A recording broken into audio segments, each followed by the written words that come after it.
नमस्कार। News our के खास कार्यक्रम में आपका स्वागत है। मैं हूं देवेंद्र कुशवाहा। आज इस कार्यक्रम में हम बात करेंगे दिल्ली के डिप्टी सीएम मनीष सिसोदिया को दिए गए नोटिस के बारे में, जिसमें दिल्ली शराब नीति के मामले में पूछताछ के लिए सीबीआई ने बुलाया था। लेकिन दिल्ली के बजट की तैयारियों में लगे सिसोदिया ने 1 सप्ताह की मोहलत की मांग की, जिसे सीबीआई ने मान ली और उन्हें राहत देते हुए अगले समन जारी होने तक के लिए मोहलत दे दी है। आज इसी मुद्दे पर करेंगे चर्चा और जानने की कोशिश करेंगे कि जिस समय बजट की तैयारी चल रही है उस समय सीबीआई द्वारा पूछताछ के लिए समन जारी करने का क्या औचित्य था। क्या सीबीआई बजट की प्रक्रिया को डिरेल करना चाहती थी? अगर हाँ तो फिर मोहलत क्यों दी? तो आइए शुरू करते हैं मनीष को मोहलत।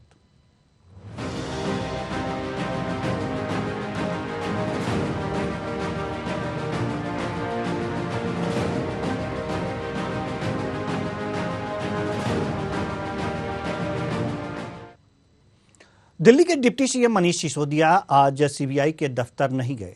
शराब घोटाले मामले में उन्हें पूछताछ के लिए बुलाया गया था। सिसोदिया ने एजेंसी से 1 हफ्ते का समय मांगा है।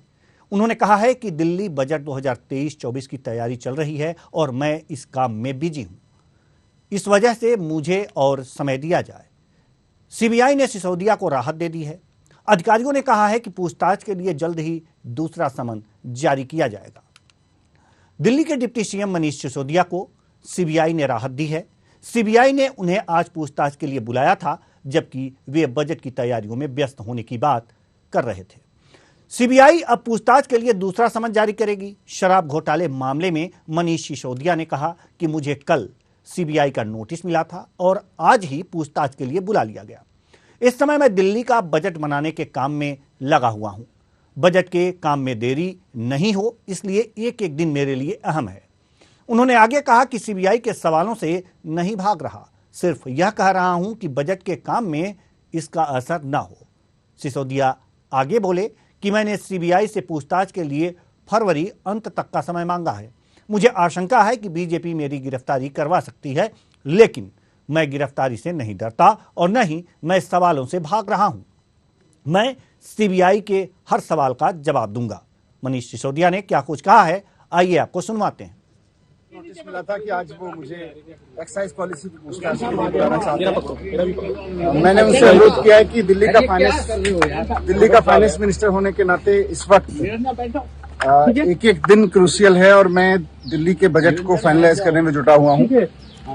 24 घंटे लगा के मैं इस कोशिश में हूं कि फरवरी के अंत तक दिल्ली का बजट तैयार करके सेंट्रल गवर्नमेंट के पास अप्रूवल के लिए भेज दिया जाए।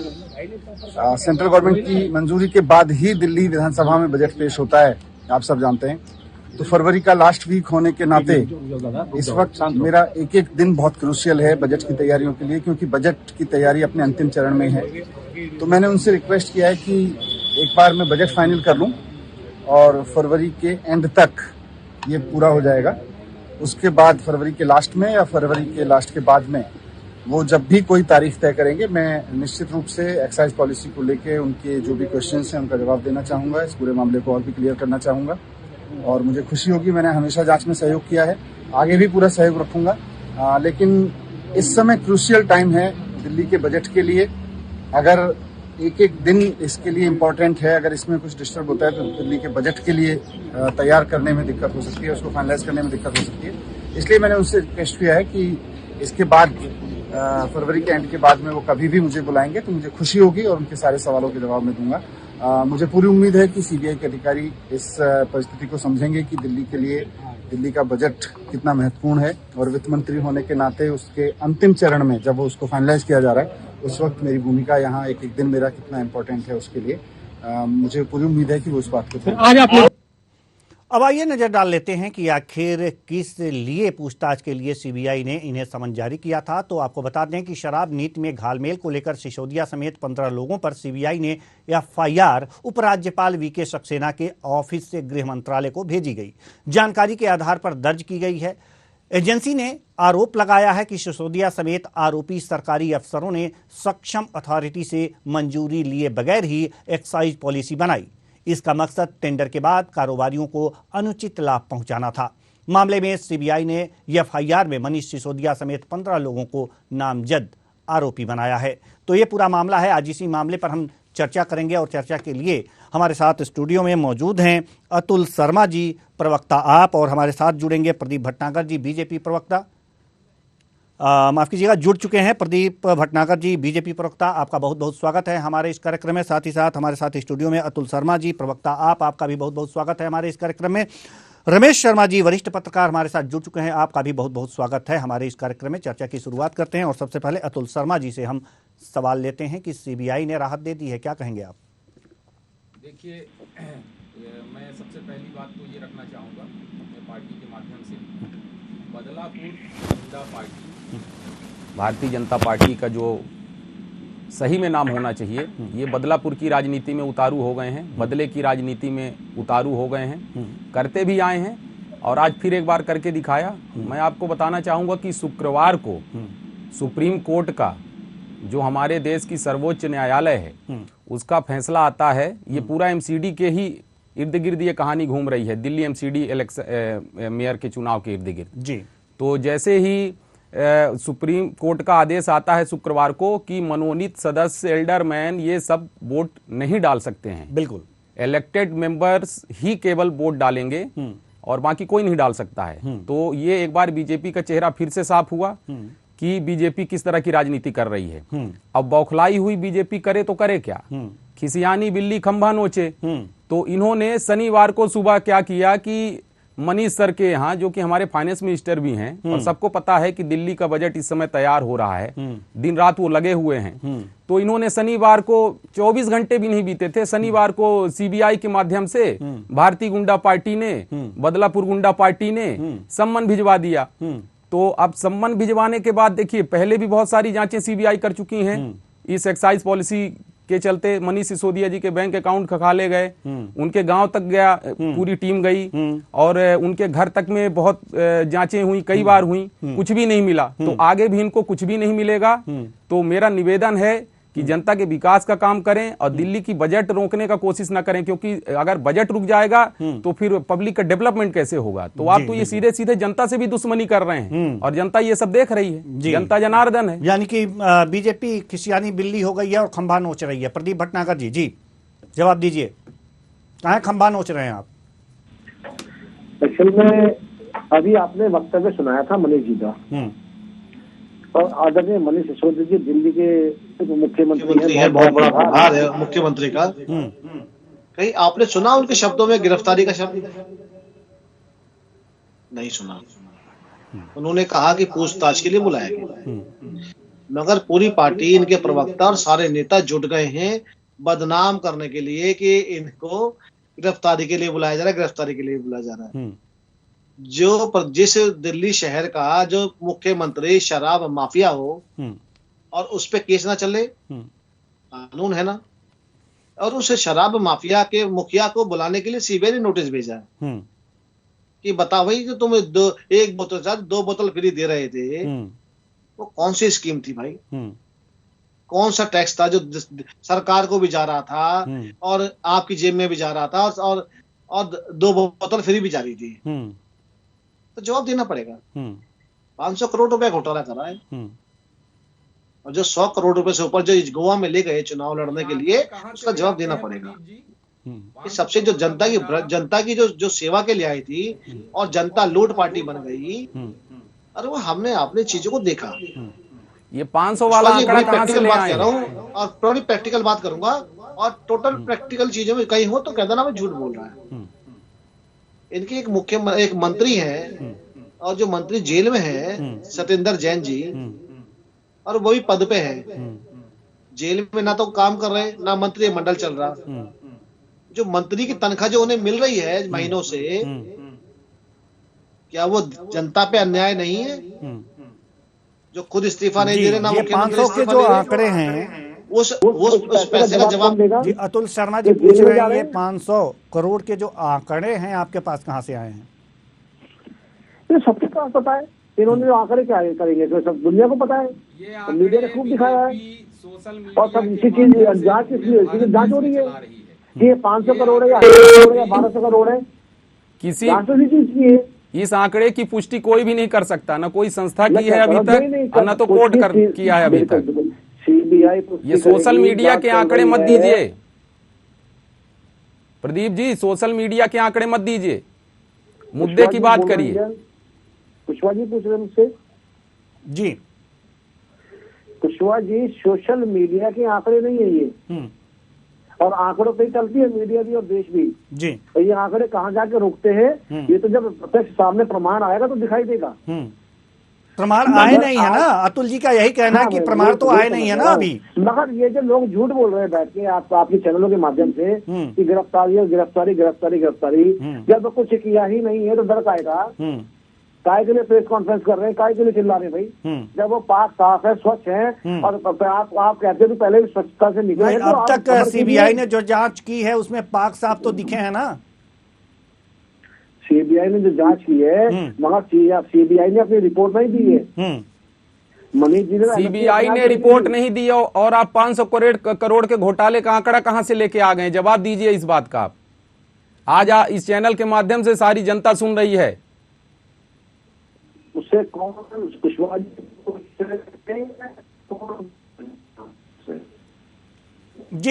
प्रदीप भटनागर जी, आप नेटवर्क में आ जाइए, आपकी आवाज सही से हमारे दर्शकों तक नहीं पहुंच पा रही है।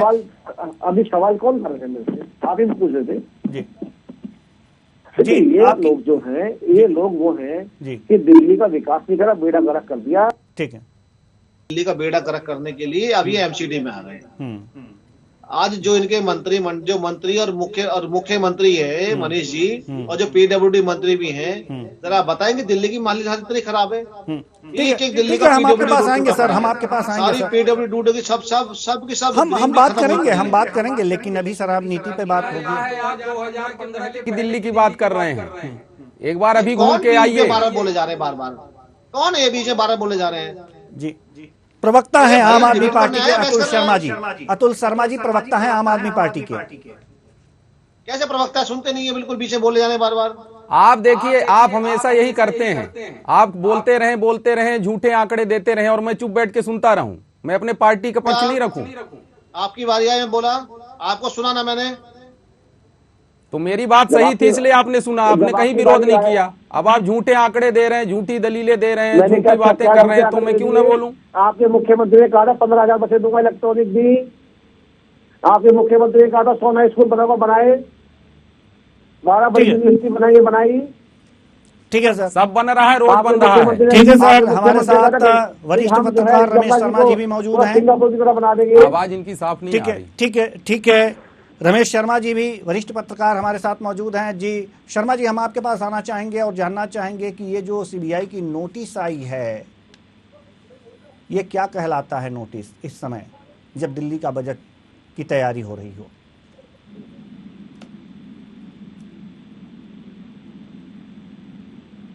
दूसरी और एजेंसियां हो, संवैधानिक संस्थाएं हैं, उनको जांच करने का और पूछताछ करने का उनको अधिकार है जी। और अभी निश्चित रूप से जैसे कि आपकी खबर से ही स्पष्ट है कि उनको पूछताछ के लिए बुलाया गया है जी। तो ऐसी स्थिति में वो पूछताछ तो किसी से भी कर सकती हैं और उसी तहत उनको बुलाया है। एक बात हुई। अभी हालांकि ये स्पष्ट बिल्कुल नहीं है कि इस घोटाले में मनीष सिसोदिया जी इन्वॉल्व है या नहीं है, ये अभी बिल्कुल स्पष्ट नहीं है। ये जांच के बाद ही स्पष्ट हो सकेगा और जिन किसी लोग पर अगर आक्षेप लगता है, आरोप लगता है, तो उनको खुद भी जांच में सहयोग करना चाहिए। उनकी जो बाइट थी वो भी सहयोगात्मक थी। उन्होंने सहयोग की बात कही, उन्होंने समय ही लिया है। उन्होंने कहा कि बजट के बाद मैं खुद आ जाऊंगा और मुझे प्रसन्नता होगी। उन्होंने प्रसन्नता शब्द का भी उपयोग किया। तो मैं समझता हूँ वो भी इस तकनीक को समझते हैं और बजट से निपटने के बाद वो सहयोग सीबीआई को करेंगे। इसके अलावा एक बात और होती है, आमतौर पर जब बजट बनते हैं तो बजट में आप भी अच्छी तरीके से जानते हैं, वो तकनीकी विशेषज्ञ, आर्थिक विशेषज्ञ बजट बनाते हैं, अधिकारी बजट बैठ करके बनाते हैं।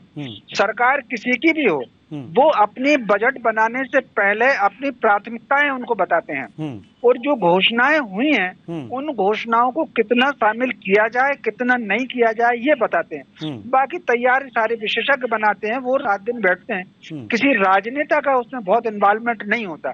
ये ठीक है कि उसमें मॉनिटरिंग करनी होती है और उस मॉनिटरिंग को ध्यान में रख करके सीबीआई ने उनको समय भी दे दिया है। तो इसलिए हमको इस सारी कार्रवाई को सामान्य ही लेना चाहिए, ना तो हमको ये कहना चाहिए कि उनको योजना पूर्वक कार्रवाई हो रही, ना हमको कहना चाहिए को अनावश्यक समय दिया। ये एक तकनीकी कार्रवाई है जिसको इसी ढंग से सामान्य तरीके से ही लेना चाहिए। जी अतुल शर्मा जी, ये एक तकनीकी कार्रवाई है और इसे सामान्य रूप से ही लेना चाहिए। फिर आम आदमी पार्टी इतनी उतावली क्यों है, इतने आरोप क्यों जड़ रही है बीजेपी पे?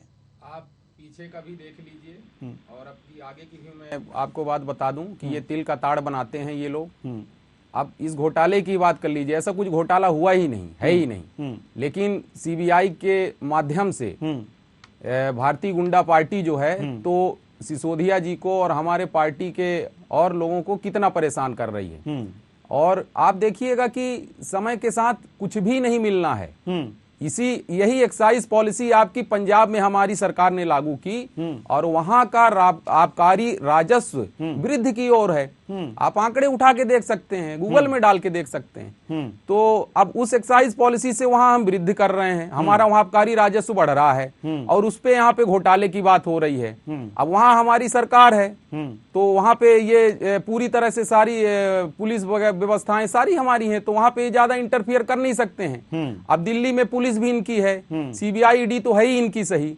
इतने बड़े बड़े घोटाले हो रहे हैं, अडानी वाला घोटाला, अभी इतना बड़ा घोटाला सामने आया, मेहुल चौकसी मतलब विजय माल्या, तो वहां पे आपकी सीबीआई ईडी तो दिखती नहीं है। और जो एक साफ सुथरी राजनीति देश के लिए जनता के लिए जो काम कर रहा है, जो पार्टी लगी हुई है, जो व्यक्ति लगा हुआ है, उसके पीछे आप सीबीआई ईडी भेज देते हैं। तो आप जांच एजेंसियों का दुरुपयोग करना बंद करिए, पहला काम।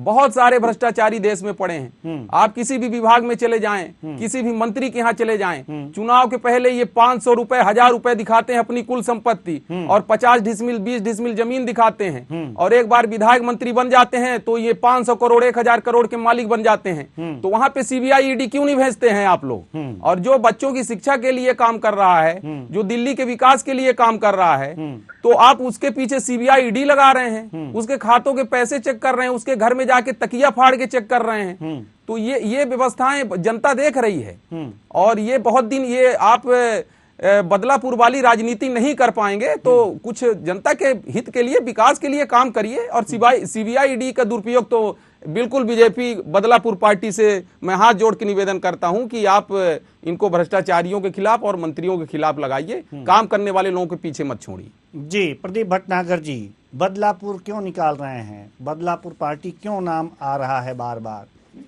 जी देखिए ऐसा है, मैं क्या बोलूं, शायद कांग्रेस का पुरानी पार्टी वाला तो कुछ बोलता भी है, नए नए लोग आके बैठे हैं, कोई इन पे अनुशासन तो है नहीं, ना कोई इनकी ऐसी संस्था है जो इन्हें सिखाया जाए बोलना, जैसे और राष्ट्रीय सेवा संघ या हमारे जो कांग्रेस और नेहरू ब्रिगेड है जो अपने प्रवक्ताओं को तहजीब और तरीका सिखाती है बोलने का, उनका कोई सिस्टम नहीं है। मुंह में आया जो मर्जी बोलना, मुंह में आया जो मर्जी बोलना।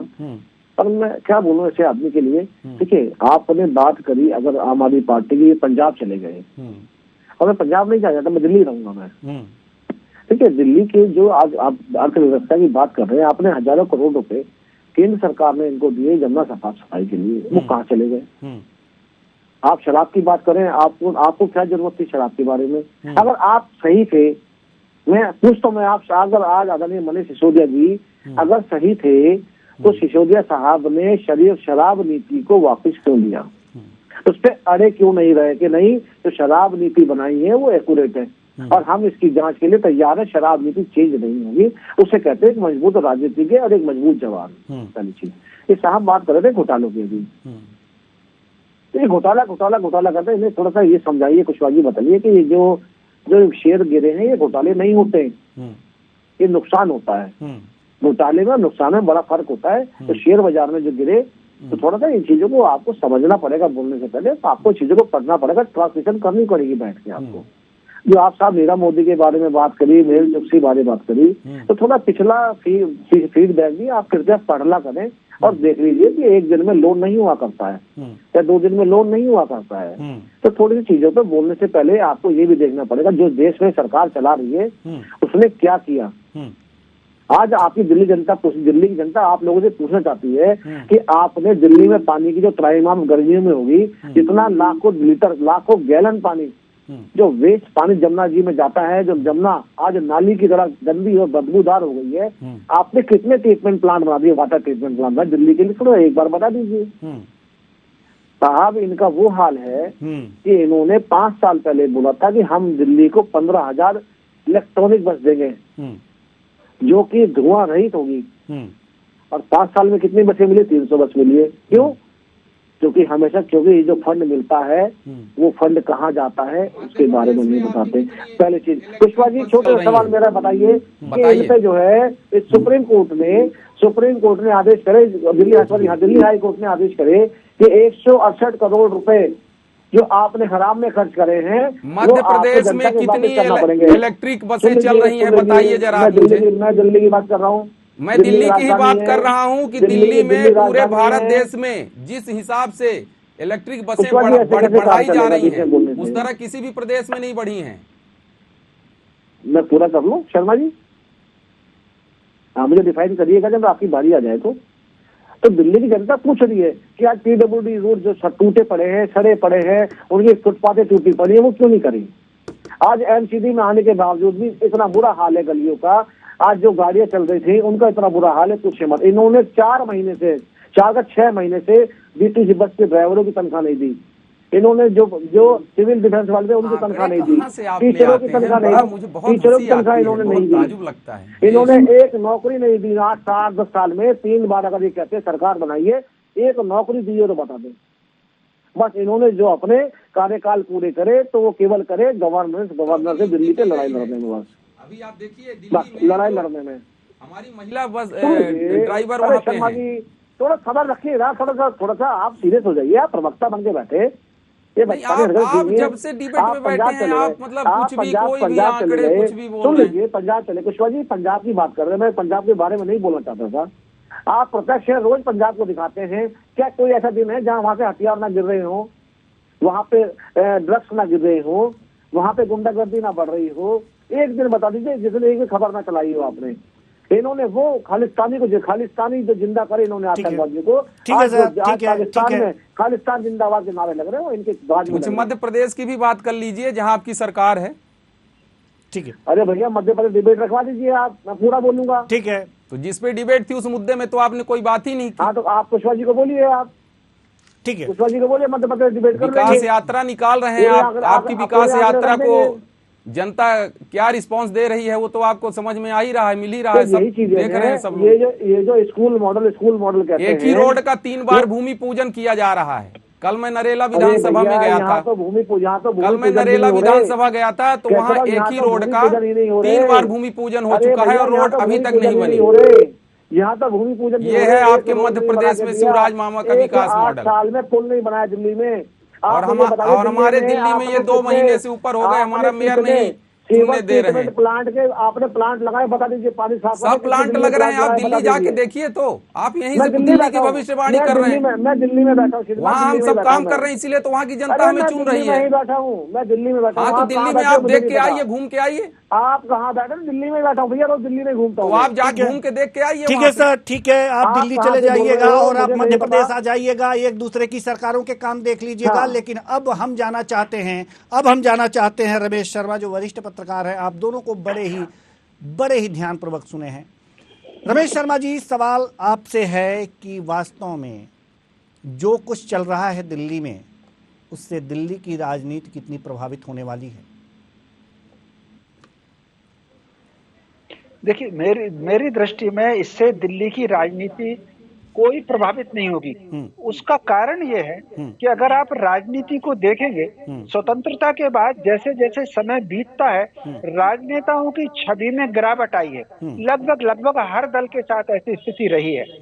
जनता भी जो वोट देती है वो जो इस तरह के विवाद होते हैं इन विवादों के आधार पर उस पर कोई फर्क नहीं पड़ता। जनता दो चीजें देखती है, एक तो मोटे तौर पर जो जनप्रतिनिधि उनका है वो वास्तव में छवि कैसी है। अगर सीबीआई की जांच मनीष सिसोदिया पर हो रही है तो मुझे नहीं लगता कि इस जांच होने का उनकी छवि पर कोई असर पड़ेगा। जांच के बाद यदि कोई घोटाला घपला सामने आता है तो उसका ही उन पर प्रभाव पड़ने वाला है, बाकी इसका कोई फर्क उन पर पड़ने वाला नहीं। दूसरा, जनता ये देखती है कि जो भी राजनीतिक दल आ रहा है वो वादे कैसे कर रहा है, और वादे कैसे कर रहा है उनकी पूर्ति कैसे करेगा। आगामी जो चुनाव होने वाले हैं दिल्ली में, वो दो चीज पर देखा जाएगा कि आम आदमी पार्टी ने जो घोषणाएं की हुई थी उनका कितना क्रियान्वयन हुआ है, एक बात। दूसरा, पिछले 10 वर्षों के काल में आम आदमी पार्टी के नेताओं का व्यवहार समाज के साथ कैसा रहा है। तीसरी बात, भविष्य में वो ये देखेंगे भविष्य की राजनीति दिल्ली में आम आदमी पार्टी के हित में होगी कि नहीं होगी, उस आधार पर वोट पड़ेगा।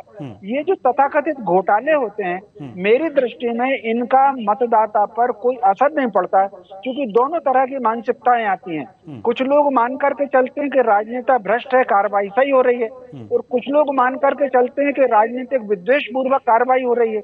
वो प्लस माइनस दोनों बराबर हो जाते हैं, इसलिए उसका फाइनल रिजल्ट पर उसका कोई फर्क नहीं पड़ता। तो मेरी दृष्टि में इस तरह की बातों का मतदाता पर प्रभाव नहीं पड़ता।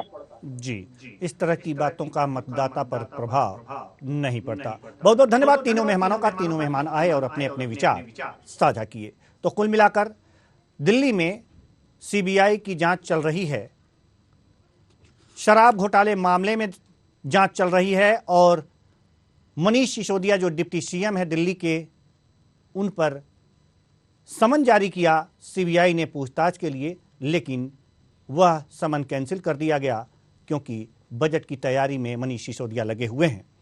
देखना यह होगा कि अब जब दूसरा समन आता है तो मनीष सिसोदिया सहयोग करने की बात कर रहे हैं, कितना सीबीआई का सहयोग करते हैं। और सीबीआई को देखना यह है, लोगों को भी देखना है कि सीबीआई जिस चीज की पूछताछ कर रही है उसमें क्या वास्तव में मनीष सिसोदिया दोषी पाए जाते हैं।